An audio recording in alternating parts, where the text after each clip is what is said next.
Every culture has stories or legends that have been passed down from one generation to the next, and the Chumash people are no exception.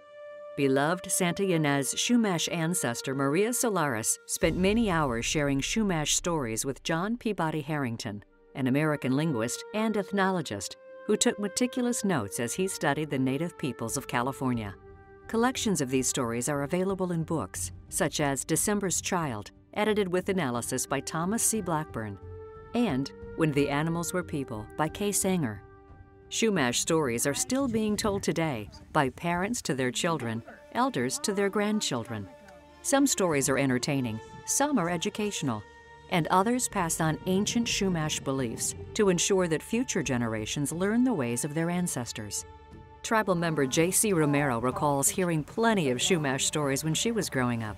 One of the things that as you grow up in Chumash families, you learn about song, dance, you learn about animals, because that's the first thing we start noticing as young children is animals and how it relates to us, their purpose in life. In context to when the animals were people, the first people on this land were the animals. The stories often provided answers for children to their many questions about life's mysteries, such as how the sun moves, where the stars came from, and why animals have certain traits. The stories also taught children how to behave and how to know right from wrong. According to Chumash belief, the first people who lived on Earth had both human and animal traits, and they had magical powers. Coyote was one of the first people and was a favorite character of the storytellers. Coyote reacted to situations with animal-like cunning, or with a variety of human responses, like wisdom, or sometimes with trickery or foolishness. A long, long time ago, Coyote didn't eat chickens because chickens weren't around. Coyote ate stink bugs. Well, one day Stinkbug was walking along the road when all of a sudden he can hear pitter-patter, pitter-patter, pitter-patter. And Stinkbug thought, I know who that is. That's Coyote. He wants to eat me. So he stopped and he had to think, he had to be very smart about it.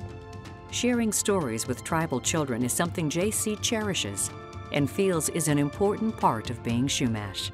There were stories that I remember hearing as a child, stories that were important for that time in a young person's life, that could either take you down this dark road or you could take the good route, living a fulfilled and precious life and enjoy every step of it, which we always hope that in our children. I think it really helps children to learn at a very young age about who they are, where they come from. And when you talk about story and you talk about beliefs, they learn to become a part of a bigger community. Somewhere over here, up on the mountain up there, there's a rock where it looks like Coyote turned into a stone because he had been waiting and waiting and waiting.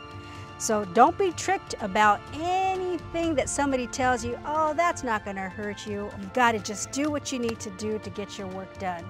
The stories all share a common thread, learning about life, about yourself, and about the ways of your ancestors. What's critical for the Santa Ynez Band of Chumash Indians is ensuring that these stories are kept alive from one generation to the next.